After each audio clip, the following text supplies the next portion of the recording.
Exercise 3.6 Question number 4 Find the volume of tetrahedron whose vertices are।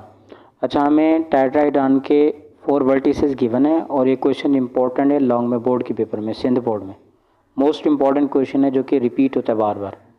तो ए के vertices हैं 2 1 8 और बी के वर्टिसेस हैं 3 2 9 और सी के वर्टिसेस हैं 2 1 4 और डी के वर्टिसेस हैं 3 3 10। अब हमें फाइंड करना volume of tetrahedron. Volume of tetrahedron पे लगता है स्केलर ट्रिपल प्रोडक्ट जिसमें हमें 3 वेक्टर चाहिए। अच्छा, यहाँ से हम वेक्टर पहले बनाते हैं वेक्टर ए, और वेक्टर ए के लिए हम लिखते हैं A B. Vector A is equal to A B. A B का मतलब हम इसको लिख सकते हैं ओ बी माइनस ओ ए, यानी इन दो को मिला के हम एक वेक्टर ए बना लेते हैं जिसको हम लिखते हैं ए बी। अब इसमें क्या होता है, जो जिसका नाम बाद में तो वो पहले आता है ओ बी माइनस ओ ए। तो ओ बी माइनस ओ ए का मतलब है हम पहले बी को लिखेंगे। बी में हमारे पास लिखा हुआ है 3 2 9 माइनस, और बाद में हम लिखेंगे ए को, तो ए हमारे पास है 2 1 8। माइनस कराएंगे इसको, तो यहाँ पे देखें 3 में से 2 गया तो क्या आएगा 1, और 2 में से 1 गया तो 1 आ जाएगा, और 9 में से 8 गया तो इसका भी क्या आ जाएगा 1। तो हमारे पास वेक्टर ए आ गया। अच्छा, ये वेक्टर ए है ऑर्डर पेयर में, और अगर वेक्टर में कन्वर्ट करें तो हम इसको लिख सकते हैं I unit vector plus J unit vector plus के यूनिट वेक्टर, लेकिन हमें कन्वर्ट करना नहीं है क्योंकि हमारे काम में यही ऑर्डर पेयर ही आएंगे। अच्छा, उसके बाद हम वेक्टर दूसरा वेक्टर बी बनाते हैं। तो वेक्टर बी में हम क्या लिखेंगे ए सी। जैसे कि यहाँ पे ए बी को B O B minus O लिखा, तो ए सी को हम क्या लिखेंगे ओ सी माइनस ओ ए। तो यहाँ पे आएगा ओ सी माइनस ओ ए आ जाएगा। तो ओ सी में हम क्या लिखेंगे, पहले सी को लिखेंगे। सी में हमारे पास है 2 1 4 माइनस, और ए में हमारे पास क्या है 2 1 8। तो माइनस कराते हैं। अब देखें 2 में से 2 गया तो 0 आएगा, फिर 1 में से 1 गया तो 0 आएगा, और प्लस का 4 है और इसके साथ माइनस लगेगा, माइनस का 8। तो 4 में से 8 गया तो 4 बचेगा किसका, माइनस का। तो वेक्टर ही आ गया। अब उसके बाद लिखेंगे वेक्टर सी। तो वेक्टर सी के लिए हम क्या लिखेंगे A D.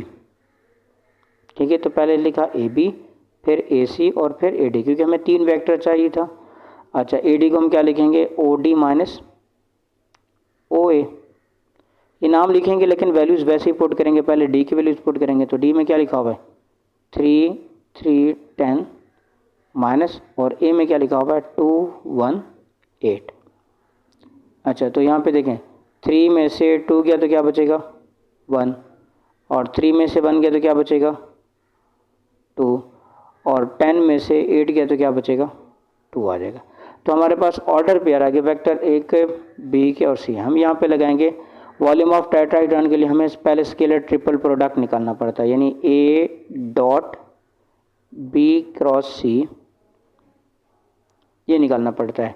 A dot B cross C is equal to होता है, यहाँ पे हम क्या करते हैं पहले वेक्टर ए के ऊपर कोऑर्डिनेट्स लिखेंगे और नीचे बी के और फिर नीचे सी के, तो डिटर्मिनेंट के फॉर्म में, यानी ये स्केलर ट्रिपल प्रोडक्ट निकालने का फॉर्मूला है। तो पहले हम स्केलर ट्रिपल प्रोडक्ट निकालेंगे और फर्दर और भी चीज़ें निकालनी है। तो ए डॉट बी क्रॉस सी का फॉर्मूला था जिसमें ऊपर पहले वो जो ऑर्डर पे हैं वो लिख देंगे 1 1 1, नीचे आ जाएगा 0 0 माइनस 4, और इसके बाद आ जाएगा 1 2 2 आ जाएगा। अब इसका निकालते हैं डिटर्मिनेंट, जैसा हम निकालते हैं। तो जो हमारा पहला नंबर होगा, पहले नंबर को हम बाहर निकाल देंगे और यहाँ पे छोटा सा ना डिटर्मिनेंट लगा देंगे।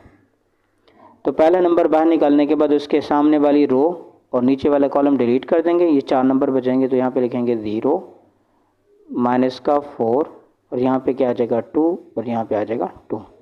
फिर दूसरे नंबर के साथ क्या लगा देंगे माइनस, दूसरे नंबर के साथ माइनस लगा देंगे। तो उसके बाद क्या करेंगे, ये हमारे पास आ जाएगा दूसरा डिटर्मिनेंट बनाते हैं यहाँ पे। ठीक है, अच्छा अब इसमें क्या करेंगे, जो हमारे पास दूसरा नंबर है उसको हमने -1 लगा दिया क्योंकि हमने 1 बाहर निकाला। तो इसके सामने वाली रो और नीचे वाला कॉलम डिलीट कर देंगे। तो ये 4 नंबर बचेंगे 0 माइनस का 4, और यहाँ पे आ जाएगा 1, और यहाँ पे क्या आ जाएगा 2। अच्छा, पहला नंबर निकाला उसके साथ प्लस, दूसरा नंबर निकाला उसके साथ माइनस, और तीसरा नंबर दोबारा लिखाएंगे तो उसके साथ क्या आ जाएगा प्लस आ जाएगा। तो इसके बाद यहाँ पे तीसरे नंबर के सामने वाले रो और नीचे वाला कॉलम डिलीट हो जाएगा, तो 4 नंबर ये बचेंगे 0, यहाँ पे आ जाएगा 0 और यहाँ पे आ जाएगा 1 और इस जगह पे आ जाएगा 2। अच्छा, उसके बाद अब हम क्या करेंगे, 1 को बाहर लिख दिया और ये आ जाएगा 0 को 2 से मल्टीप्लाई करेंगे, आंसर क्या आ जाएगा 0 और माइनस फार्मूले वाला 2 4 दा क्या हो जाएगा 8, माइनस का 8 आएगा और एक माइनस पहले भी है तो माइनस माइनस क्या हो जाएगा +8 आ जाएगा। फिर -1 × 0 को 2 से मल्टीप्लाई करेंगे 0 आ जाएगा और माइनस फार्मूले वाला और 4 1 दा 4, किसका 4 आएगा माइनस का, तो यहाँ पे क्या आ जाएगा प्लस का 4 हो जाएगा। फिर उसके बाद यहाँ पे आ जाएगा +1 × 0 को इससे मल्टीप्लाई करेंगे 0 माइनस और 1 को 0 से मल्टीप्लाई करेंगे 0, तो यहाँ पे खत्म हो जाएगा। अच्छा, 8 + 0 क्या होता है 8, तो 8 1 दा 8 और 4 + 0 4 4 1 दा 4, तो यहाँ पे माइनस का 4 आ जाएगा और बाकी वाला 0 हो जाएगा। तो 8 में से 4 गया तो यहाँ पे क्या बचेगा 4 बचेगा। अच्छा, हमारे पास फार्मूला क्या है, वॉल्यूम ऑफ हमें निकालना था, वॉल्यूम ऑफ टेट्राहेड्रॉन। तो यहाँ पे हम लिखेंगे volume of tetrahedron, volume of tetrahedron, volume of tetrahedron is equal to, इसका फार्मूला होता है A.B × C, A.B × C और उसको हम डिवाइड करते हैं किस पे 1/6 पे, यानी 6 पे डिवाइड करते हैं। तो A.B × C मैंने निकाल लिया 4 और इसको डिवाइड करेंगे 2 पे, सॉरी 6 पे, इसको डिवाइड करेंगे, जो A.B × C निकाले उसको 6 पे डिवाइड करेंगे, तो ये आ जाएगा 2 2 दा 4 और 2 3 दा 6, तो आंसर आ जाएगा 2/3 और इसके साथ लिख देंगे क्यूबिक यूनिट, क्योंकि इसका यूनिट होता है वॉल्यूम का क्यूबिक यूनिट्स। ठीक है, तो वॉल्यूम ऑफ टेट्राहेड्रॉन का फार्मूला होता है A.B × C / 6। तो पहले मैंने A.B × C निकाला और जब आंसर आ गया उसको 6 पे डिवाइड कर दिया, तो ये है volume of tetrahedron. Most important question exercise 3.4, exercise 3.6 का क्वेश्चन नंबर 4।